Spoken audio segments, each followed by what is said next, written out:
तो गाइस आज से हम लोग अपना ऑफिशियली 12th शुरू कर रहे हैं, लेकिन 12th को शुरू करने के पहले कुछ साइड पे साइड वाले जो सपोर्टिव टर्म्स लगते हैं 12th के एसपी को, वो हम डिस्कस कर रहे हैं। मैं पहली बार ऐसा कुछ कर रहा हूँ, लाइक अपने जर्नी के अंदर कभी नहीं किया हूँ,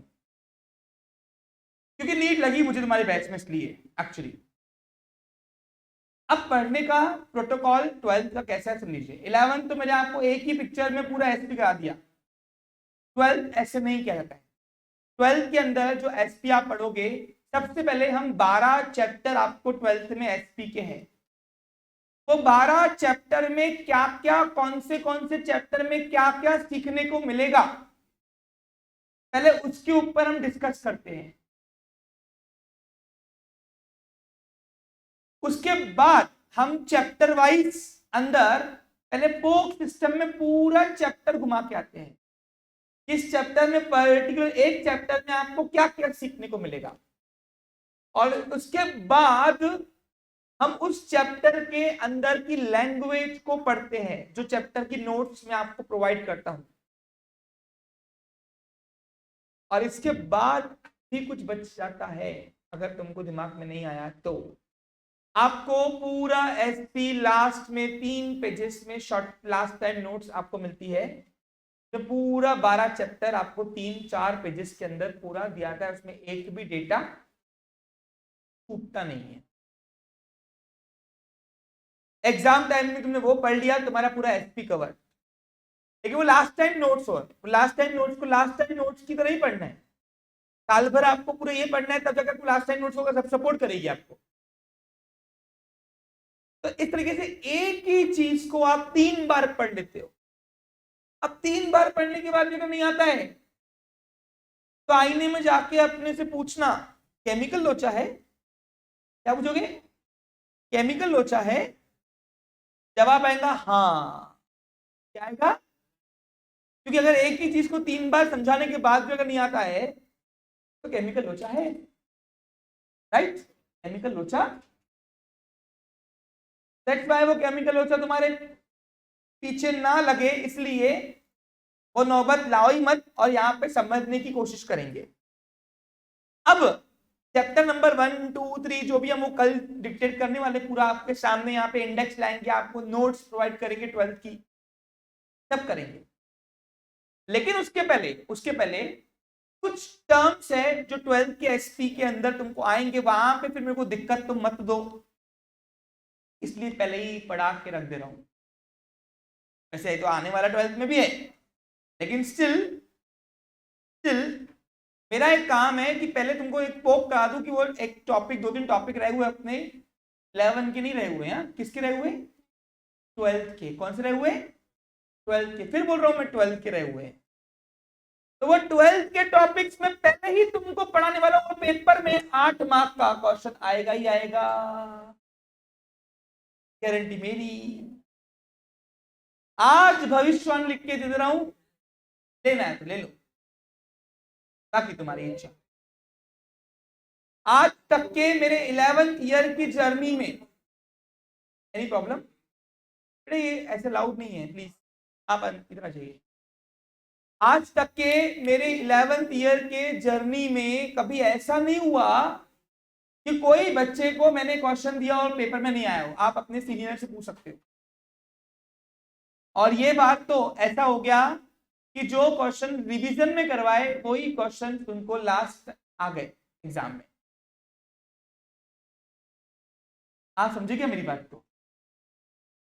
अब उसके बाद भी जिसने बेनिफिट लेना था ले लिया, जिसने नहीं लेना था वो उनकी किस्मत, राइट? लेकिन बहुत अच्छा ट्रांसफॉर्मेशन हुआ है हमारी बैच के अंदर। मैं अभी कुछ इस बार अपने कुछ बैनर बनाया था कल रात को बैठ के आराम से। तो we got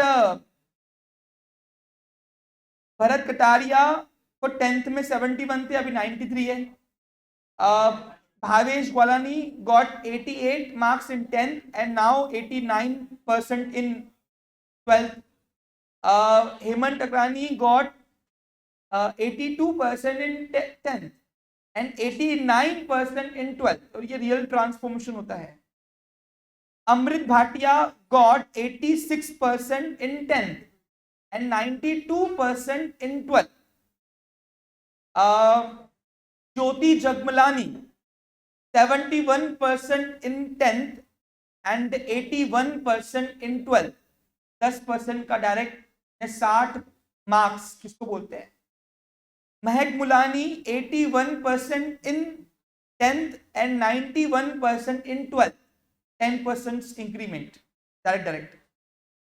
Sagar Rajdev, cousin of Sarthak, yes, he got 68% in 10th, 88% in 12th. इसके अलावा लक्ष्य उत्तम Chandani 75% in 10th and 80% in 12th. Aditya Madhvani 63% in 10th, 82% in 12th. तो शायद रियल ट्रांसफॉर्मेशन इश्यू कहते हैं, और आपके अंदर भी ये बदलाव आ सकता है अगर आपने मेरे इंस्ट्रक्शन सिर्फ फॉलो किए होंगे तो।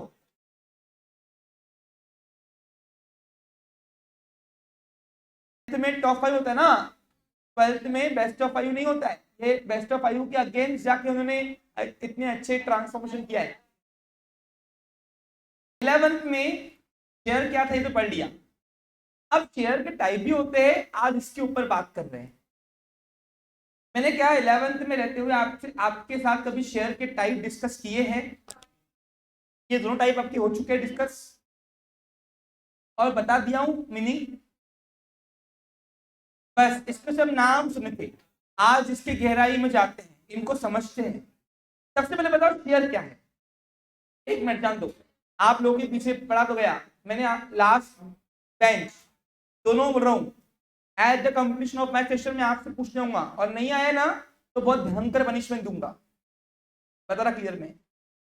तो यहाँ पे अपना दिमाग बनाए रखो। हाँ, अब अगर शेयर की बात करूं तो शेयर क्या है? एक इंस्ट्रूमेंट है। जिस तरीके से आम जनता जब बिजनेस करती है, नॉर्मल सोल ट्रेडिंग कंसर्न और पार्टनरशिप फर्म बिजनेस करती है, इन्वेस्टमेंट करता है मालक, वैसे ही जब बड़ी दुकान यानी कंपनी बिजनेस करना चाहती है तो उसको, अब अगर दुकान बड़ी है तो कैपिटल बड़ा है, तो उसके पास सोर्सेज ज्यादा है कैपिटल कलेक्ट करने के। नॉर्मल सोल ट्रेडिंग कंसर्न और पार्टनरशिप के पास जो सोर्सेस है वो सोर्सेस सफिशिएंट नहीं होते हैं। किसके पास? कंपनी के पास। जो क्यों? तो सबसे बड़े पैमाने की दुकान में तो कंपनी। अरे तुमको अगर वर्ल्ड इकोनॉमी में खेलना है तो आपको अपनी दुकान को किसमें तब्दील करनी पड़ेगी? Joint stock company. और इस वजह से होता यह है कि कंपनी के पास लॉ ने सोर्सेस यानी ऑप्शन ज्यादा दिए हैं कैपिटल कलेक्ट करने के। कौन सा कैपिटल? चाहे वो ओन कैपिटल हो, चाहे वो बोरोड कैपिटल क्यों हो, दोनों। और उसमें से सबसे मेजर जो ओन कैपिटल का सोर्स है, ओन कैपिटल सोर्स है, वो है पहला शेयर। क्या है? और दूसरा है, यानी शेयर कैपिटल बोल सकते हैं इसको हम, शेयर कैपिटल। और दूसरा है retain earning.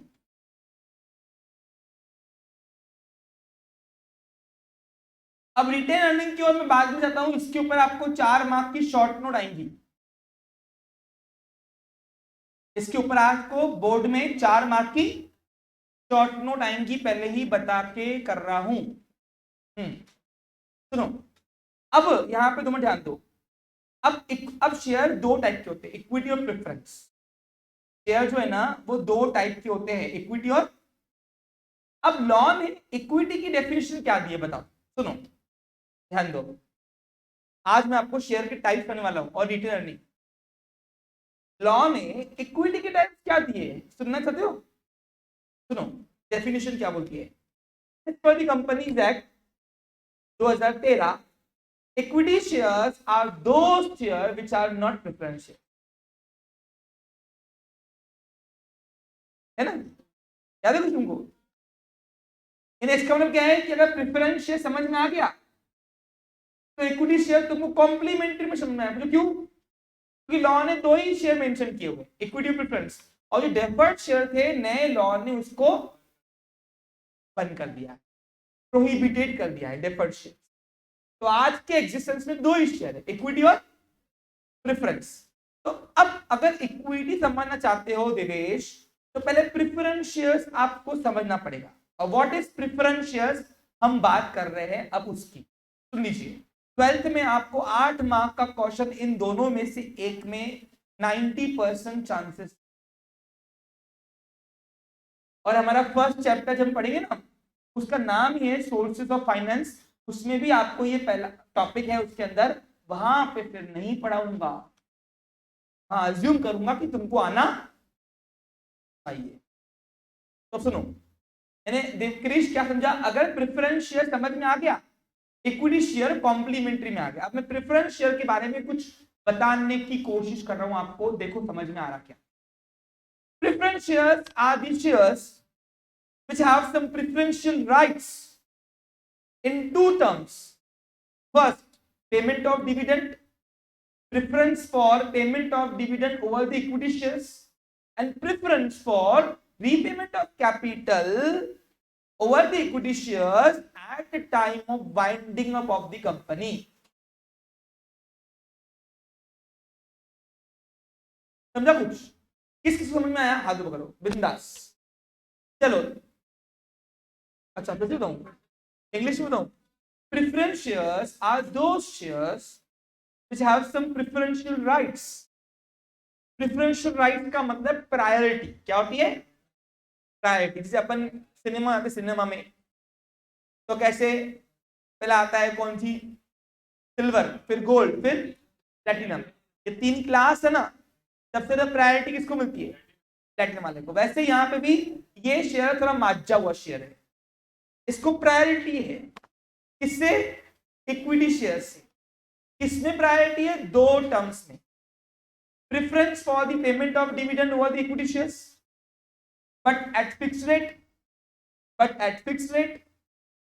and preference for the repayment of capital over the equity share at the time of winding up of the company. अब सर ये क्या बोलना चाह रहे हैं आप? बता दूं आपको? अब इसको समझा के दे दूं इंग्लिश में, हिंदी में, और फिर इसको आज एग्जाम्पल में लेकर आपको यहां से आप जाओगे, आपको समझ में आ जाएगा। लेकिन एट लास्ट मैं आपसे पूछूंगा, और एक और बात सुनो, इसके भी टाइप से, फिर शेयर के टाइप 2, फिर टाइप के टाइप भी है। इसलिए अगर ये समझ में आया तो ही वो टाइप समझ आएगा, वो 12th के फर्स्ट चैप्टर पढ़ाऊंगा जब चैप्टर में घुसूंगा। अभी फिलहाल बाहर ही बात कर रहे हैं, बाहर से। हाँ सुनो एग्जाम्पल को। हाँ हाँ, ये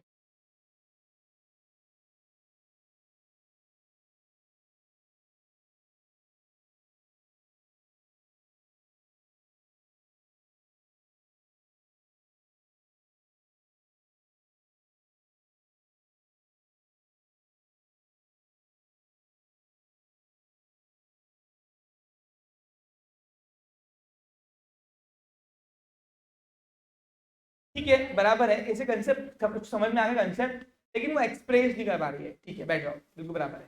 देखो तो ध्यान दो, सुनो। अब इसको पिक्चर में समझते हैं। देखो, जब भी कोई ऐसा शेयर होता है जिसको 2 प्रायोरिटी दी गई है, 2 बातों में प्रायोरिटी है, 2 टर्म्स में प्रायोरिटी है, बातें बोल रहे हैं ना, टर्म्स। पहला, जब भी कंपनी को अगर डिविडेंड देना है, फिर बोलू, जब भी कंपनी को अगर डिविडेंड देना है, डिविडेंड क्या देना है? तो पहला डिविडेंड का प्रेफरेंस इसको मिलेगा। डिविडेंड क्या होता है? Distributable profit among the share holders, right. और जब भी कंपनी को पैसा वापस करना है, अब ना ओन कैपिटल, कोई भी सोर्स का पैसा वापस होता है क्या?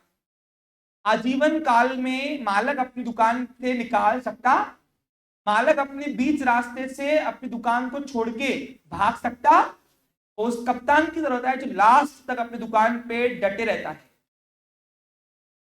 इसलिए मालक जो है, जो पैसे लगाता है, उसको बोलते हैं ओन कैपिटल। क्या बोलते हैं? और ओन कैपिटल की डेफिनेशन यही है, क्या? A capital which is not redeem, not repayable during the life time of the business. जो पैसा हम एक बार दुकान लगा दे वो अब निकाल सकते नहीं है। कहां से? दुकान से आजीवन काल तक जब तक अपनी दुकान चल रही है उस कैपिटल को ही अपन बोलते हैं, बोलो क्या? तो ये बात तो मानते हो कि कंपनी के पास जो शेयर बेचकर पैसा आता है उसको बोलते हैं शेयर कैपिटल। क्या बोलते हैं उसको? और वो शेयर कैपिटल जो है उसका नेचर क्या है? ओन क्या? तो क्यों? क्योंकि शेयर द्वारा जो पैसा आता है वो एक बार कंपनी के पास आ गया, कंपनी उसको वापस नहीं, वो सिर्फ वापस कब होगा? जब दुकान बंद होगी। दुकान बंद होने के बाद कोई भी नॉर्मल बिजनेसमैन दुकान कैसे बंद करता है? तो अगर अपनी दुकान को बंद करने जाए तो कैसे बंद करें? सबसे पहले अपनी एसिड बेच जाती है, तो एसिड को लिक्विड फॉर्म में कन्वर्ट करते हैं कैश फॉर्म, और फिर बाहर का कर्जा पहले फेंकते हैं क्रेडिटर्स का, लोन्स का, और फिर जो बचता है वो हमारा कर्जा अपने पास। तो दुकान तो बंद ऐसी होगी ना, कोई भी दुकान की वैल्यू कैसी होगी?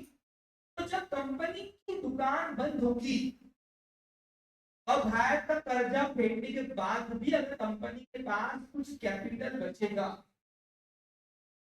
देखो रिकॉर्डिंग नहीं हो रही है ना, अभी एक ही बार सुन लो, इसके बाद डबल नुकसान। कैपिटल वापस ओनर को मिलेगा, पैसा फेंकने के बाद जो पैसा बचेगा मिलेगा। तो माला से सबसे पहली प्रायोरिटी है प्रेफरेंस शेयर होल्डर को मिलेगी, और फिर जो बचता है पैसा वो मिलेगी कैपिटल वापस इक्विटी शेयर को। इसलिए मैं बोला preference share holder have two priorities, one the payment of dividend and repayment of capital at a time of closing up बोलो या वाइंडिंग अप बोलो ऑफ द बिजनेस। अब सर अच्छा कैपिटल के बारे में समझ आ गया, मैंने क्या सीखा? अब आपको सब एग्जांपल बताऊंगा। प्रेफरेंस शेयर को दो प्रायोरिटी है, बोलो कौन सी? पहला, जब भी डिविडेंड हर साल बटा तो पहले डिविडेंड किसको मिलेगा? प्रेफरेंस शेयर्स को, और बाद में कुछ बचा तो किसको मिलेगा? इक्विटी को। और जब भी दुकान बंद हुई और कैपिटल बचा यानी इन्वेस्टमेंट बच गई कर्जा फेंकने के बाद दुकान बंद होते वक्त, तो पहला कैपिटल वापस किसको मिलेगा? और उसके बाद जो बचा, अब आप बोलोगे सर फिर तो हर कोई प्रेफरेंस खरीदेगा, इक्विटी खरीदेगा ही नहीं।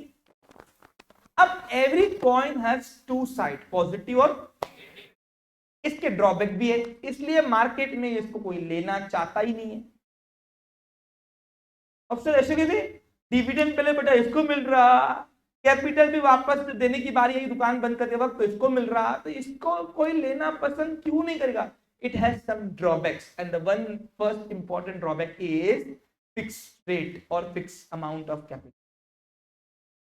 इसका जो डिविडेंड रेट है, डिविडेंड रेट वो फिक्स है, और इसका जो कैपिटल है वो भी फिक्स है। यानी इनका डिविडेंड जो है ना वो हमेशा फिक्स होता है। अब कैसे सर? एग्जांपल दूं? इसको एग्जांपल में समझते हैं आज, लेकिन मैं बोल रहा हूं एट लास्ट तुमसे पूछने आऊंगा मैं। आज मैं आपको बोनस शेयर पढ़ाने वाला हूं। Bonus share, what is bonus share? और ये सब 12th के फर्स्ट चैप्टर में आने वाला है अभी तुम्हारे। हाँ, मैं फोक सिस्टम में फिर डिटेल में नहीं पढ़ाऊंगा जो हो गया है मेरा यहाँ पे। मैं पागल नहीं हूँ बार बार एक ही चीज को पढ़ाऊं बैठ के, उसकी लैंग्वेज पढ़ाऊंगा, लेकिन कंसेप्चुअली क्लियरिटी यहीं से आपको चाहिए। अब इसको एग्जांपल देके आज आज यहां से जाओगे सबको प्रेफरेंस शेयर तो आ जाएगा गारंटी मेरी। ध्यान दो मेरे। अब इसको हम लोग समझते हैं पहले, है ना? देखो बच्चा लोग, हाँ मान के चलो, अब पहले मैं फिक्स रेट ऑफ डिविडेंड क्या होता है वो देखते हैं। दो प्रायोरिटी है ना, fix dividend, fix rate of dividend, और दूसरा क्या है? Fix amount of capital. Rate नहीं होता है वो। अब मान के चलो हमारी एक कंपनी है, एक कंपनी ने 1 जनवरी को 2019 को। चलो एक काम करो, चलो ठीक है, जनवरी को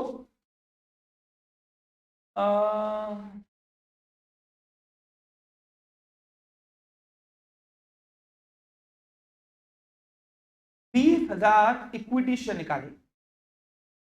आज के बाद शेयर कितने टाइप के होते हैं? 2। और अगर मैं सिर्फ शेयर की बात करूं तो इक्विटी होता है वो 100 रुपए वाले होते हैं।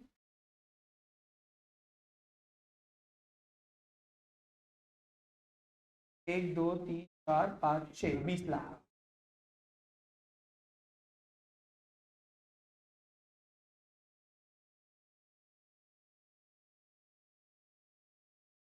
ठीक है, 20 जून को कंपनी को फिर से पैसों की हो गई जरूरत। सॉरी, फिर 20 जनवरी को, 20 जनवरी 2019 को ही फिर से कंपनी को पैसों की हो गई जरूरत। अब कंपनी डिसाइड किया कि नहीं, अब इक्विटी नहीं, अब ये बार अपन प्रेफरेंस शेयर डिविडेंड निकाल रहे हैं, प्रेफरेंस शेयर निकाल रहे हैं। तो कंपनी ने 10,000 नहीं, काम करो फिर से 20,000 करते हैं आपको समझाने के लिए। 20,000 का लॉट निकाला, कौन सा? लेकिन अब प्रेफरेंस शेयर जब भी निकालते हैं ना, उनका रेट ऑफ डिविडेंड पहले ही लिखा होता है। जिनको साल का प्रॉफिट जो है वो प्रॉफिट मिलेगा, सपोज मान के चलो 15%, कितना? 15% मान के चलो ऐसा।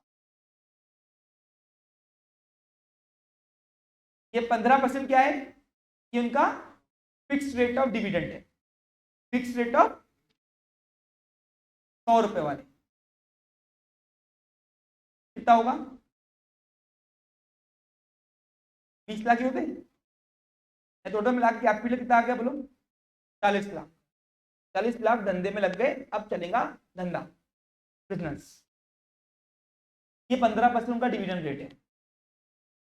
अब देखो सुनो, डिविडेंड देते किसमें से? प्रॉफिट में से। लेकिन डिविडेंड कैलकुलेट किसमें होता है? उनकी इन्वेस्टमेंट से। Dividend is always calculated on the paid up capital of the company but given from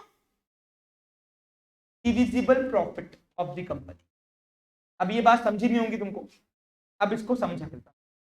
आज यहां जाओगे सबको लगभग गारंटी है आ जाएगा, गारंटी मेरी। लेकिन अगर ध्यान यहां से हटा, नजर हटी, दुर्घटना, मैं अकाउंटेबल नहीं रहूंगा बाद में।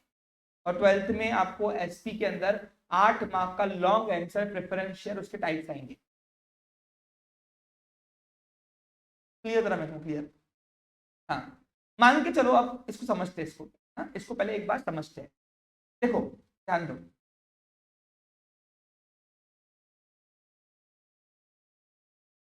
अब 31 दिसंबर 2019 को कंपनी को प्रॉफिट हुआ। प्रॉफिट बोलते नेट प्रॉफिट, साल का प्रॉफिट नेट प्रॉफिट बोलते, काट साट के सब खर्च होते। वो हुआ सपोज मान के चलो, मान के चलो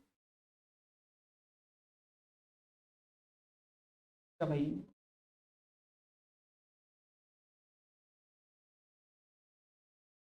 18 लाख, 18 लाख रुपए ये हुआ प्रॉफिट। अब जैसे ही कंपनी को प्रॉफिट होता है, पूरा पैसा उनको शेयरहोल्डर्स को बांटा नहीं जाता है। क्या मेरी बात आपको समझ में आ रहा है? डिविडेंड का कंसेप्ट मैंने पढ़ाया हुआ है आपको, डिविडेंड का कंसेप्ट पढ़ाया हुआ है, और डिविडेंड कैसे बांटा जाता है पढ़ाया हुआ है। डिविडेंड किसमें से दिया जाता है वो भी पढ़ाया हुआ है। अब उसको यहाँ पे आप आज यूज करोगे। सबसे पहले यहाँ पे गवर्नमेंट को टैक्स दी जाएगी, इनकम टैक्स। अब गवर्नमेंट को इनकम टैक्स अगर 18 लाख के स्लैब पे बता रही है गवर्नमेंट 20% भरो, तो पहले बाहर वालों को निपटाएंगे। 20% क्या करेंगे हम? टैक्स बांटेंगे प्रॉफिट पे। क्यों? whenever you have earned the income, you have to pay the tax in India, and that tax is known as direct tax, means income। तो 18 लाख रुपए पे टैक्स भरो, 3 लाख। अब 3,60,000 रुपए प्रॉफिट में से 18 लाख में चले गए सरकार के पास, बचे कितने? 14 लाख। अब 14,40,000 रुपए हमने सोचा देंगे, हम देंगे। किसको देंगे? गवर्नमेंट को नहीं हूँ।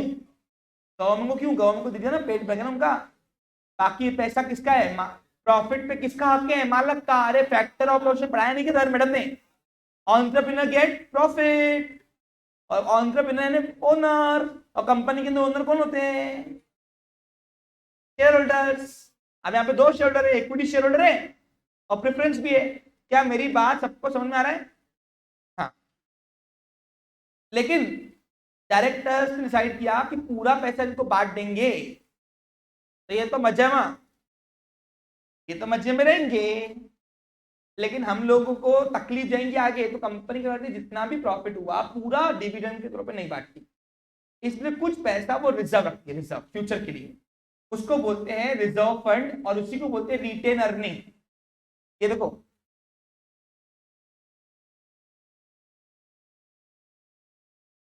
ये रिटेन अर्निंग क्या है बताऊं क्या? पापा मम्मी को खर्च देते देते देते ना, घर जाने के लिए देते ना। तो क्या कभी देखा है मम्मी ने पूरे पैसे खर्च किए? अंदर दबाती मम्मी, दबाती अंदर सेविंग्स। फिर पापा को जब जरूरत होती है, पापा टेंशन में होते हैं, बोलते यार कल सप्लाई आने वाला है, पैसे ही नहीं है, कहां से करूं? मम्मी बोलती रुको। मम्मी जाती है वो तिजोरी खोलने अपनी, या दबाए हुए, और निकालती है, बोलती है लो पैसे, जाके देखे ना कल, टेंशन मत लो। तो पापा पूछते मम्मी से कहाँ से आए? गए कहीं से भी। तो वो जो दबे हुए पैसे थे उसको बोलते रिटर्न अर्निंग। क्या बोलते उसको? यहाँ भी वही है, कंपनी को हर साल जितना प्रॉफिट हुआ पूरा पैसा खर्चा करना, कुछ पैसा दबा के रखना, हर साल थोड़ा थोड़ा, बूंद बूंद से सागर बनती है। क्या बनती है? बूंद बूंद से सागर बनता है ना। है तो वैसे यहाँ पे भी कंपनी क्या किया, कंपनी ने सोचा कि जितना प्रॉफिट पड़ा है 10% अपन रिजर्व, रिजर्व इसको बोलते हैं रिजर्व फंड। क्या बोलोगे आप उसको? अकाउंटिंग में इसको रिजर्व फंड बोलते हैं, जनरल रिजर्व बोलते हैं। हेलो, या तो हम इसको ओनली रिजर्व बोलते हैं, और लॉ में इसको बोलते हैं रिटेन अर्निंग। फाइनल अकाउंट पढ़ाऊंगा ना तो रिजर्व फंड आएगा वहां पे। और ये क्या है? बिजनेस की लायबिलिटी। क्या है ये? कौन सी लायबिलिटी? First party. पूछो क्यों? मालक पे किसका, प्रॉफिट पे किसका हक है? तो ये पूरा प्रॉफिट वैसे तो ओनर को बंटना चाहिए था ना, लेकिन दबा रहे हो ना, बिजनेस में रख रहे हो ना रिजर्व। अरे जैसे डेप्रिसिएशन का रिजर्व रखते क्या, वैसे ये खुला अनयूजेबल रिजर्व रखना, अनपर्पसेबल, इसको कोई पर्पस नहीं है, नहीं रख रहे। तो क्यों? कि कल को फ्यूचर में अगर कुछ कंपनी को लॉस हो गया, या मोदी जी आए और बोलते भाई और बहनों कल से कोरोना दुकानें बंद, आए थे ना आपको बोलने शाम शाम को, शाम को आए थे मोदी जी, बोलते क्या बोलते कि भाई और बहनों फिलहाल मैं लगा रहा हूं लॉकडाउन। अब लॉकडाउन में धंधे तो बंद हो गए थे, आवक बंद हो गई थी, लेकिन जावक चालू ही थी। पूछो क्यों? अरे कंपनियों को अपने सैलरी तो देना ही था ना एम्प्लॉय को, कंपनियों को अपने रेंट तो भरना ही थे ना, रेंटे तो एक्सपेंस लागू थे, लेकिन इनकम बंद थी। तो उस टाइम पे कंपनियों ने सर्वाइवल कैसे किया होगा? इस रिजर्व फंड से किया होगा। इसलिए फ्यूचर के अनसर्टेनिटी के लिए रिजर्व फंड्स जो होते हैं वो हर साल अपने प्रॉफिट में से थोड़ा थोड़ा बाजू में करना। अब याद करो, तुमको पॉकेट मनी मिलती है, मम्मी क्या बोलती है? बेटा जमा कर, पूरा मत उड़ा। तुम्हारी मम्मी बोलती है? हमको तो बोलती है भाई, आज भी बोलती है मेरी माँ, बोलती है पूरा पैसा मत उड़ा, अंदर दबा, जमा कर। फ्यूचर किसने देखा? समझा क्या आपको क्लियर? अरे आ रहा क्या समझ में? तो ऐसे ही फ्यूचर के लिए अनसर्टेनिटी है फ्यूचर, उसके लिए हम प्रोविजन कर रहे हैं, उसको क्या बोलोगे आज के बाद? Reserve fund. यानी हर साल प्रॉफिट में से थोड़ा थोड़ा पैसा जो बाजू में किया आता है उसको बोलते हैं, बोलो क्या? Reserve fund. लास्ट वाले बॉयज मैं आके पूछूंगा आपसे, अगर पुलकित आज अगर नहीं आया तो एक हफ्ता पर नीचे बैठाऊंगा, लगे तो एक हफ्ता आना नहीं पड़ेगा ट्यूशन पे। पता क्लियर नहीं? तो कंडीशन है, ना तो नीचे बैठना तो नहीं आना, नहीं क्योंकि पढ़ाने के बाद अगर नहीं आया तो फिर गलती हो गया ना। हाँ, ध्यान दो। यहां तक क्लियर पिक्चर? पक्का समझ में आ गया? अब मान के चलो 10% अपन रिजर्व रख रहे हैं, 10% ये मन से है, डायरेक्टर को पावर है कितना भी 50% भी सकते हो रिजर्व, ये पावर किसके पास है, लेकिन ये पैसा है किसका, ओनर का ही है, इसलिए इंटरनल लायबिलिटी क्या ये कितना है बोलो, 10% 14,40,000 का 1,40,000, 1,44,000 हमने रखा, क्या बोलो रिजर्व फंड, बाकी बचा कितना 12,96,000, ये 12,96,000 रुपए, इसको अब इसमें से एक और कटता है फंड, वो है डेप्रीसिएशन, लेकिन ये सगा नहीं, अगर पास तो कोई बाकी होगा तो, अब सर क्या बोल रहे हो, कंफ्यूज कर रहे हो आप, ऐसा लगेगा तुमको, बट जो है वो है, सीखता तो है, सीखता तो है। हाँ देखो इधर सुनो, इकडे बघा, ये साल का सारी एसेट्स का जो डेप्रिसिएशन है वो हमने ऑलरेडी माइनस किया हुआ है, बोलो कहाँ पे, ये जो नेट प्रॉफिट आया ना, ये एक्सपेंस, प्रॉफिट कभी भी कब आता है बताओ, इनकम में से माइनस करते एक्सपेंडिचर, और डेप्रिसिएशन हमारा नॉन कैश एक्सपेंस था, क्या था हमारा, तो वो जो हमने सारे एक्सपेंसेस लिए होंगे तो डेप्रिसिएशन भी लिए होंगे सारे एसेट्स, और उसके बाद जो बचता है उसको बोलते हैं नेट प्रॉफिट, क्या बोलते हैं उसको, तो ये नेट प्रॉफिट जो है ये साल का डेप्रिसिएशन काट के है, सारे एक्सपेंसेस काट के है, सबको समझ में आ रहा है। अरे भाई कोई भी प्रॉफिट कब आता है सार्थक,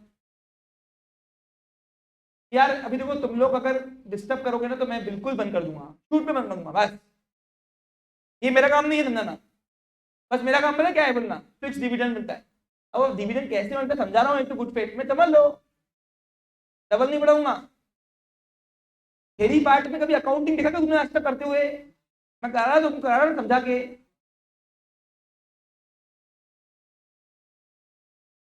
बातें करते हो। देख ये साल का डेप्रिसिएशन जो भी लगे होंगे सारी एसेट्स पे, वो अपना नॉन कैश एक्सपेंस है, क्या है अपना, लेकिन है तो एक्सपेंस, और याद करो डेप्रिसिएशन ट्रांसफर की एक एंट्री होती है प्रॉफिट लॉस में, और नेट प्रॉफिट जो है वो प्रॉफिट लॉस में से मिलता है, लेकिन सारे एक्सपेंसेस काट के सारी इनकम जोड़ के, सारी इनकम्स में से एक्सपेंसेस माइनस कर दिया ना, तो उसको बोलते हैं नेट प्रॉफिट, क्या बोलते हैं, और जो एक्सपेंस अपने पकड़े होंगे ना उसमें वो डेप्रिसिएशन भी होगा ये साल का, यानी उसके रिजर्व अलग पड़े। अब सर ये वाला रिजर्व वो डेप्रिसिएशन रिजर्व में फर्क क्या है, डेप्रिसिएशन जो रिजर्व पड़ा हुआ है वो पर्पसेबल रिजर्व है, यानी वो अपन अपने लिए बिजनेस के सर्वाइवल के लिए यूज नहीं करते, वो सिर्फ काय के लिए यूज करते हैं, एसेट के लिए, काय के लिए, एसेट न्यू परचेस करने के लिए। लेकिन ये जो रिजर्व है लावारिस रिजर्व है, लावारिस रिजर्व का मतलब क्या होगा बोलो, ये रिजर्व हम ऐसे रख रहे हैं का भाई, हमको रिस्की नहीं है फ्यूचर चाहिए, हमको सेफ चाहिए फ्यूचर।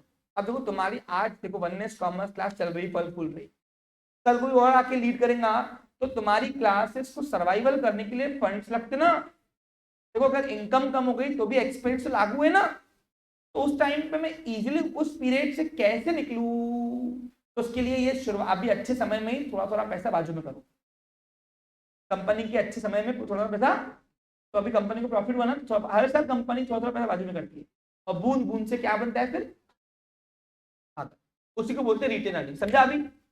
अब जो ये साल का डेप्रिसिएशन लगाया होगा वो हमने ऑलरेडी लगाया हुआ, ये नेट प्रॉफिट में माइनस किया हुआ, ये डेप्रिसिएशन में दिखाया होगा एक्सपेंसेस, और प्रॉफिट कैसे मिलता है बताओ, profit is equal to income minus सारी इनकम्स में से एक्सपेंस जोड़ माइनस करके और डेप्रिसिएशन भी माइनस करके जो मिलाऊंगा उसको अपन नेट प्रॉफिट बोलना, ये नेट प्रॉफिट 18 रुपए। यहाँ तक तुमको समझी क्या बात, तो समझी क्या, इधर लास्ट में भावेश, रोहित, एक मिनट अब जाना पड़ेगा वहां,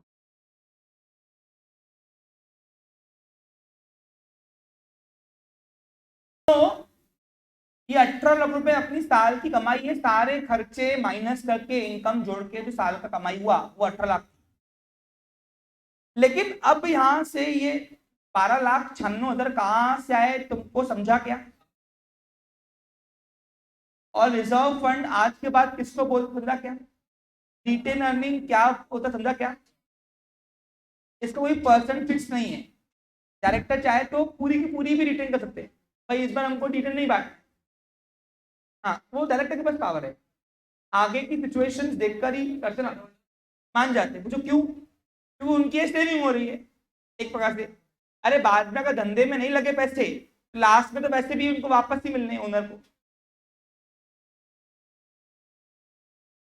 और इसका आगे यूज होता है, बताऊंगा मैं क्या, बोनस शेयर के नाम से, ध्यान दो अभी, वो आगे बताऊंगा क्यों मान जाते हैं शेयर होल्डर की। ठीक है, यहां तक क्लियर है। अब इसमें से अगर कोई पास्ट का डेप्रिसिएशन, ये साल का नहीं, प्रीवियस ईयर का अगर कोई डेप्रिसिएशन बाकी होगा काटना, तो पहले वो काटेंगे। ये साल का नहीं बता रहा मैं आपको, प्रीवियस ईयर का।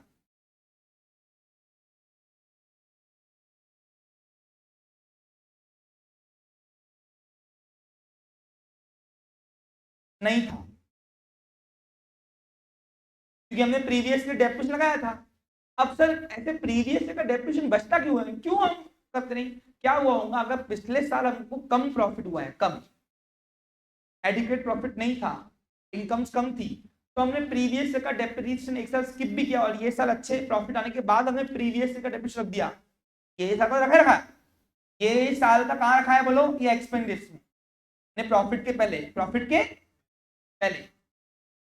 और प्रीवियस ईयर का अगर बचता है तो वो अभी रखेंगे हम, लेकिन ये हमने ऐसा कुछ नहीं किया था, प्रीवियस ईयर हमने डेप्रिसिएशन रखा था तो हम ये सब रखे फिर, इसलिए ये वाला स्किप कर रहा हूँ फिलहाल, नहीं है हमारे पास। तो ये जो बचा माइनस करके, प्रीवियस का डेप्रिसिएशन माइनस करके, इसको बोलते हैं डिविजिबल प्रॉफिट। यानी ये प्रॉफिट जो है वो डिस्ट्रीब्यूट करेंगे शेयरहोल्डर्स को, ये बटेगा। अब यहाँ पे जैसे ही डिविडेंड, ये डिस्ट्रीब्यूटेड डिविडेंड है, क्या इसको हम इतना इतना जाएगा। अब जैसे ही डिविडेंड देने की बारी आई, तो कंपनी पहली प्रायोरिटी जो देगी वो देगी प्रेफरेंस शेयरहोल्डर्स, देगी। हाँ, ने पहले डिविडेंड 12,96,000 में से पहले प्रॉफिट मिलेगा इसको, प्रेफरेंस को। लेकिन उनका एक ड्रॉबैक है, फिक्स रेट ऑफ डिविडेंड पूरा नहीं देंगे उठा के। ये 12,96,000 में से उनका पहले पेड अप कैपिटल कितना है वो देखेंगे। अब बताओ उनका इन्वेस्टमेंट कितना लगा हुआ है, जब वो सभी इंस्टॉलमेंट दे दी उन्होंने, वैसे 100 रुपए इंस्टॉलमेंट ना, याद है आपको, एप्लीकेशन मनी, अलॉटमेंट मनी, तो वो साल के अंदर दे दी, यानी उनका जमा हो गए 20 लाख। कितने हो गए? अभी 20 लाख का 15% निकालो, कितना? 20 लाख का 2 लाख, 3 लाख, 2 लाख रुपए 10%। अरे भैया 15% निकालने नहीं आता तो फिर मैं क्या करूँ? एक, हाँ मैं निकाल के देता भाई उनको, जिनको नहीं आता उनके लिए 10% है 2 लाख। अरे कोई भी लास्ट अमाउंट का लास्ट का जीरो आया 10%, और 5% जो है वो है 1 लाख। अब 15% कितना हुआ? 3 लाख। तो 3 लाख रुपए, 3 लाख रुपए सबसे पहले हम उनको फिक्स डिविडेंड दे देंगे, यानी 12,96,000 में से लेस करो dividend to preference share holders, dividend to preference share holders. अब प्रेफरेंस शेयर होल्डर कौन होता है बेटा? जो पर्सन कंपनी का प्रेफरेंस शेयर खरीदता है उसको क्या बोलोगे आप? Preference share holder. और जो पर्सन कंपनी का इक्विटी खरीदता है उसको बोलेंगे इक्विटी शेयर होल्डर। समझ में आ रहा है? दोनों मालक ही है, लेकिन ये बिन बिन वाला मालक है, पहले पहले, पहले मैं करता, और वो बेचारा ईमानदार मालक है। हाँ, अब कितना? 15% किसका? प्रॉफिट का नहीं, उनके कैपिटल का।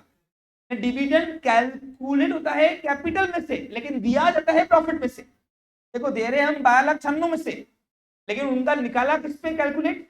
उनके पेड अप कैपिटल। कितने उनके, कुछ समझ में आ रहा क्या? ऑन 20 लाख, तो कितना आता है? 3 लाख रुपए। 12,96,000 में से 3 लाख रुपए दे दो, कितना होगा? 9 लाख। पक्का? 9,96,000 रुपए बोलते हैं। ये 9,96,000 जो बचे ना, बाकी बचे ना, ये सब बटेगा किसको? Dividend to equity share holders. ये है रियल मालक।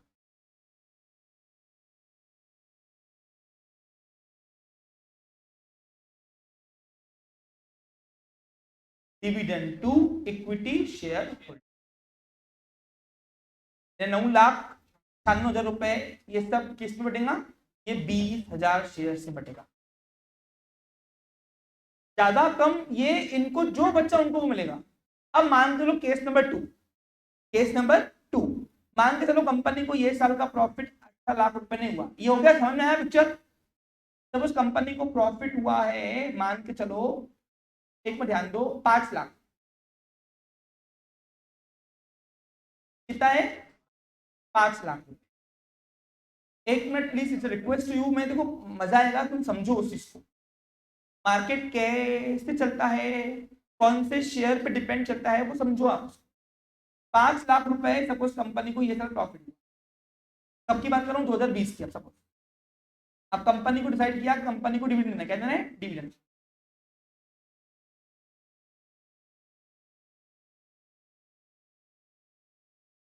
अब 10%, 5 लाख के ऊपर 10% टैक्स स्लैब है हमारा, तो कितना आएगा? 50,000 रुपए सरकार को दे दो, बाकी बचा कितना? 4,50,000। अब 4,50,000 में से कंपनी ने डिसाइड किया ये बार हम 20% रिजर्व रख रहे हैं, 20% रिटेन कर रहे हैं, क्योंकि आगे मार्केट खराब आने वाला है। 90 बढ़ा दो, कितना हुआ? 3,60,000। ये 3,60,000 रुपए ही आया हमारा डिविजिबल प्रॉफिट। क्या हुआ मेरा ये? अब सबसे पहले किसको डिविडेंड मिलेगा? अब इसमें से 3,60,000 में से डिविडेंड मिलेगा, सबसे पहले किसको दोगे डिविडेंड?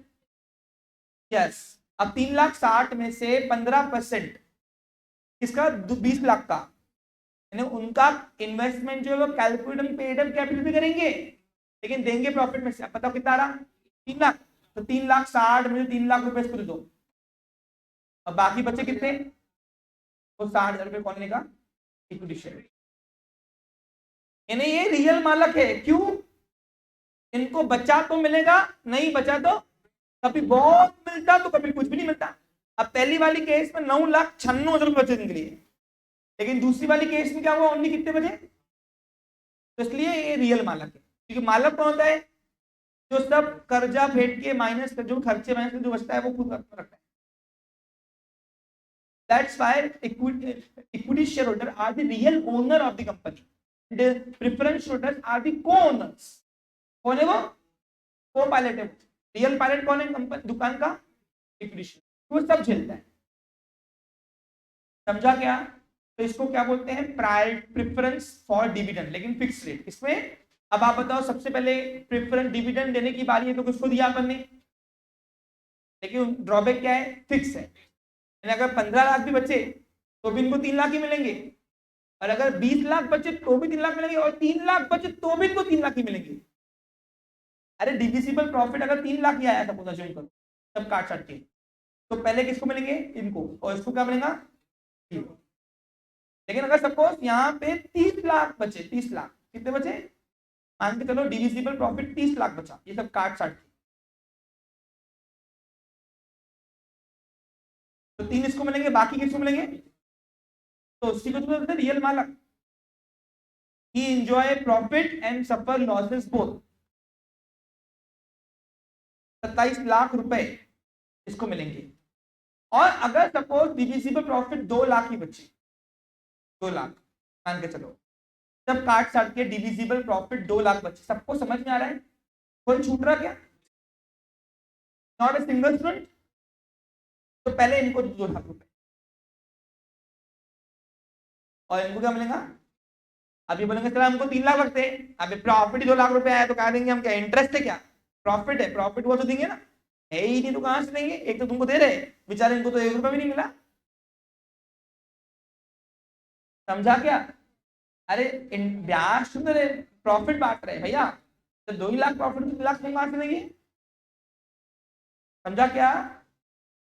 उनके डिविडेंड रेट से कम मिला तो कम ही मिलेगा भैया, लेकिन ज्यादा आया प्रॉफिट तो उनको फिक्स रेट क्या है इनको, लेकिन प्रायोरिटी पहले इनको है आईटी डिविडेंड लेने की। यानी आज के बाद क्या सीखा? प्रेफरेंस शेयर होल्डर को जब भी कंपनी ने डिविडेंड बांटा तो पहले किसको देगी? और बाद में जो बचा 95% कंपनियां इक्विटी शेयर निकालती है, प्रेफरेंस नहीं। और 95% लोग भी मार्केट में इक्विटी शेयर ही प्रेफर करना चाहते हैं। क्यों? वो रियल रिस्क बेरर है। देखा नहीं, कभी 27 लाख मिलते कभी 2 ही, कुछ नहीं मिलता। जितना रिस्क ज्यादा उतना ज्यादा।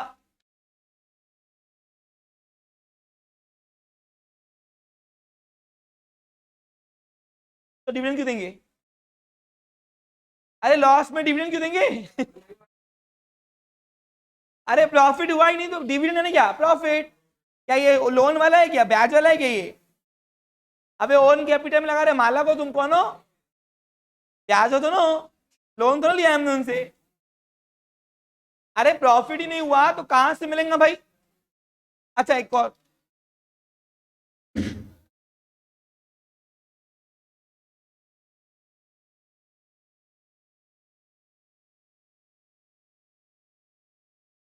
अब मैंने आज आपका सिर्फ एक पॉइंट कवर किया, कौन सा?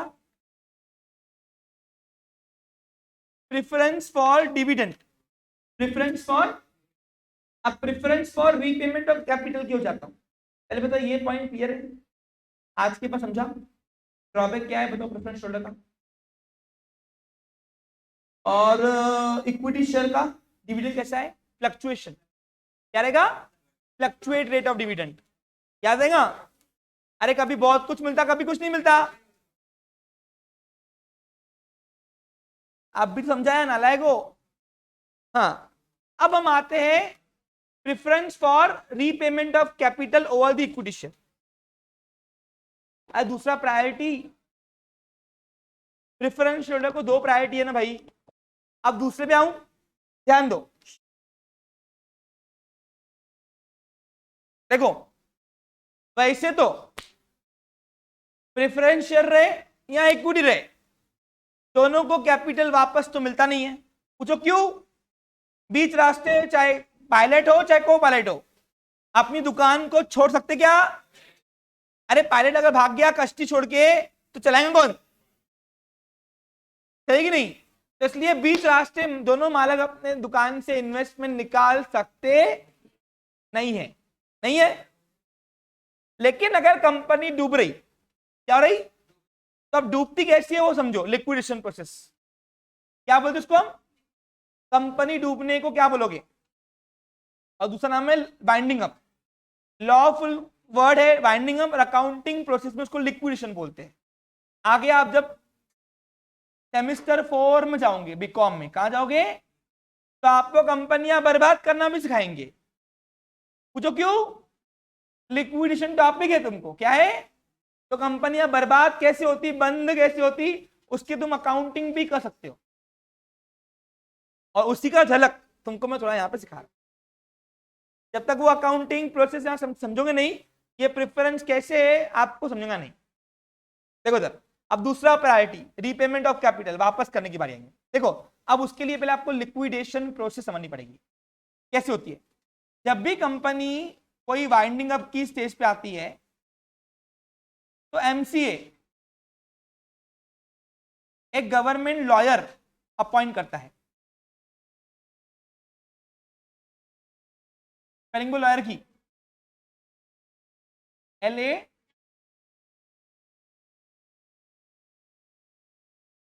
वो लॉयर बना चाहती इसलिए बना।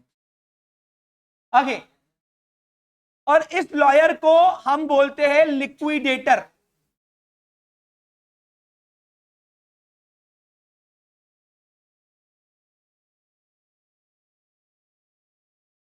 लिक्विड, अब मान के चलो हमारी कंपनी 2024 में बर्बाद हो गई, बर्बाद हो रही, क्या हो रही? हाँ, हमने एमसीए में डाला बंद करना है दुकान, कंपनी बंद करनी है। एमसीए ने तुषार को भेजा, तुषार, तुषार आया ऑफिस में मेरे, मैं कौन? कंपनी का बोर्ड ऑफ। तुषार ने बोला सर अभी आप हट जाओ। क्यों हट जाए? बोला अभी हमारा काम है, हमको पावर मिल गया है। किसने दिया उसको पावर? एमसीए। बोला हम आपकी दुकान लॉफुल बंद करेंगे, because company being an artificial person, company चलती भी लॉ के मुताबिक है, बनती भी लॉ के मुताबिक और मिटती भी लॉ के मुताबिक ही है, राइट।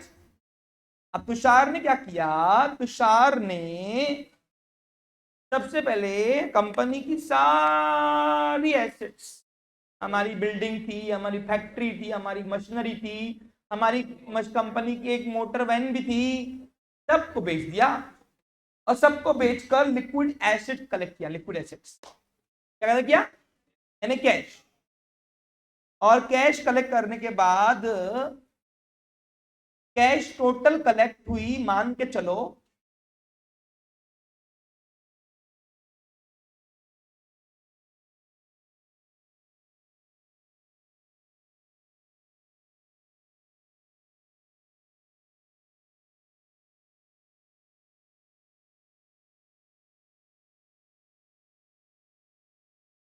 देखो कैसे मैं आपको लिक्विडेशन की प्रोसेस सिखा रहा हूं। टोटल कलेक्ट हुई, मान के चलो cash total, liquid acids collect होगी हमारे पास। लिक्विड एसिड का मतलब पता है ना क्या होता है, कैशिनेंट,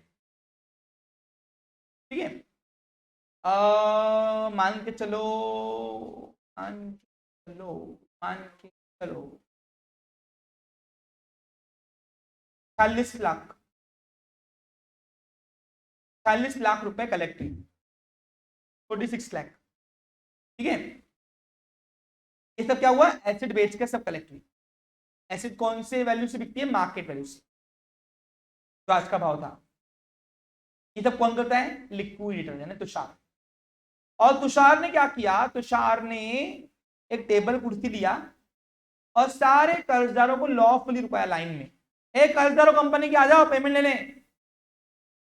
और पेमेंट लेने के बाद मालूम पड़ा, पहले अब दुकान जब बंद होती है तो पहले पूरा बाहर का कर्जा निपटे हैं, उसको अपन बोलते हैं एक्सटर्नल लायबिलिटी। इसकी लंबी लिस्ट है, फिलहाल मैं उस टेक्निकल बातों पे नहीं जा रहा हूं, पूछो क्यों, मैं बोलूंगा अभी तो आपको समझना नहीं। सबसे पहले नंबर पे खड़ा होता है fully secure creditor, fully secure creditor. दूसरे नंबर पे पेड होता है लिक्विडेशन एक्सपेंसेस। तीसरे नंबर पे होता है लिक्विडिटी रेम्युनरेशन, खुद की पका लेता है तुषार, खुद की। चौथे नंबर पे पेड होता है preferential creditors, dB share holder नहीं, प्रेफरेंशियल क्रेडिट अलग होता है और प्रेफरेंस शेयर होल्डर अलग होता है। पांचवें नंबर पे खड़ा होता है डिबेंचर होल्डर। छठवें नंबर पे खड़ा होता है अनसिक्योर क्रेडिटर, और फिर मालकों की बारी आती है। तो ये इतने प्रकार के, इतने सारे क्राइटेरिया के कर्जदार होते हैं, कौन होते हैं कंपनी के। मैं फिलहाल उस पर जा रहा नहीं हूं, मैं मान के चलो सारे कर्जदारों को एक ही नाम लिखा, वो है कर्जदार। क्योंकि अभी तो तुम समझना ही नहीं, तुम जब बड़े होंगे, जब उम्र आएंगी कॉम्पिटेंट, तब वहां पर सिखाएंगे अच्छे से। मैं अभी क्यों जाऊं उस पर, हमारा टॉपिक लिक्विडेशन तो ही ना है, हमारा टॉपिक क्या चल रहा है, प्रेफरेंशियल्स।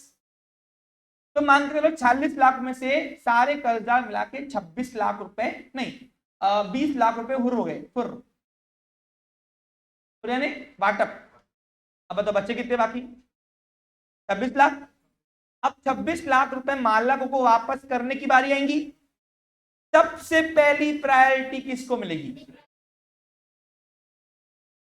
शायर का कर्जा निपटने के बाद, जब पेमेंट, दुकान बंद हो रहा है, सारी एसिड बेच दिया, शायर का कर्जा फेंक दिया, 26 लाख बच गए, तो पहले प्रेफरेंस शेयर होल्डर को पेमेंट कर देना।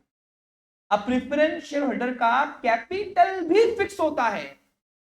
अब याद करो 2019 में प्रेफरेंस शेयर होल्डर ने अपनी इन्वेस्टमेंट कितनी दी थी, पक्का, तो पहले 20 लाख रुपए इसको दे दो,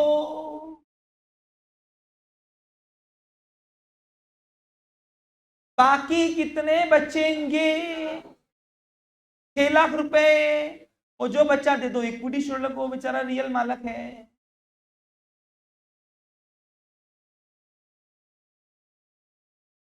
कितना बचा बेटा,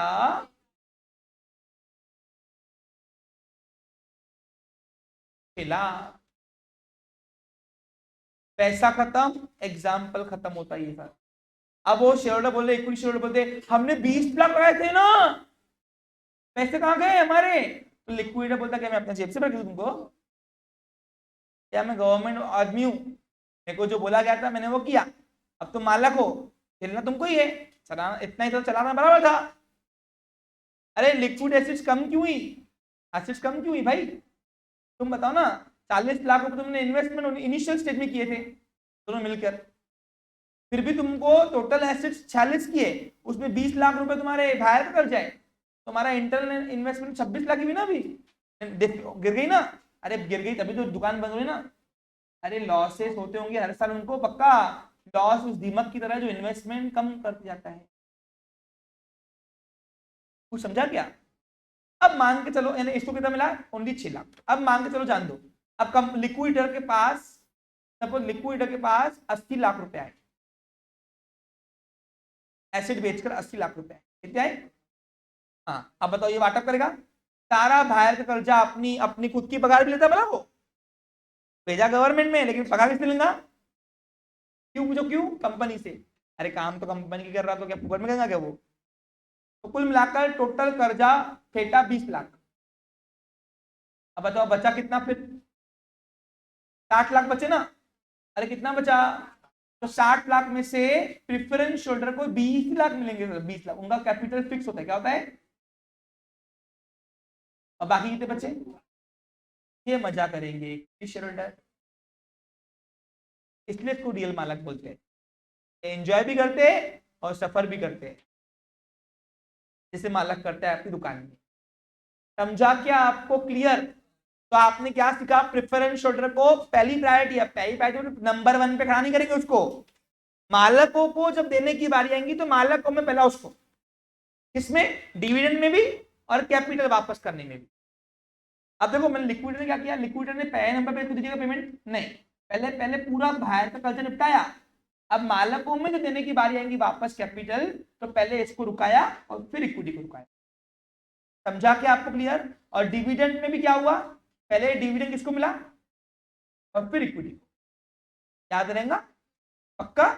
तो आज के बाद बोलो क्या होगा? Preference share holders are the preference shares are those shares which have some preferential rights regarding payment of dividend and repayment of capital at a time of winding up of the company। ये winding up हो रही थी। अब बताओ, सुनो सुनो, preference इनको पहले नंबर पे नहीं मिला, ओनर्स में पहले इसको फिर इक्विटी को, ओवर द इक्विटी शेयर, क्या इसको बोलते हैं? और इसलिए लॉ क्या बोलता है? What is equity share? Equity share are those share which are not, इसलिए बोलता है पहले प्रेफरेंस समझ लो, इक्विटी शेयर नहीं, जो नहीं है वो किसी को प्रायोरिटी नहीं है, वो इक्विटी। समझा क्या? अच्छा एक और बात सुनो, मार्केट में, स्टॉक एक्सचेंज मार्केट में जो शेयर का भाव बदलते रहता है, वो कौन से शेयर का बदलता है? इक्विटी का, प्रेफरेंस का नहीं। जो क्यों? इनको स्टार्टिंग से लेके एंड तक उनका कैपिटल कभी बढ़ता ही नहीं है, तो मार्केट में शेयर का वैल्यू कैसे बढ़ेगा? लेकिन इनका कैपिटल बढ़ता भी है और कम भी होता है, पहले 6 लाख मिले अभी 40 लाख मिलेंगे, डबल मिल रहा है, डबल। अरे 20 के 40 मिल रहे, तो एक का 100 का शेयर 200 हो गया ना उसको वापस करते वक्त। तो इसलिए मार्केट में जो शेयर का भाव बदलता है वो इक्विटी शेयर होता है। प्रेफरेंस समझ में आया? बस प्रेफरेंस शेयर समझ गया। इक्विटी भी कल फॉरवर्ड कैपिटल के सोर्सेस पे नहीं, कल रिटेन अर्निंग पढ़ेंगे, और रिटेन अर्निंग में प्लगिंग बैक ऑफ प्रॉफिट और बोनस शेयर पढ़ेंगे। Okay, have a nice day, take care.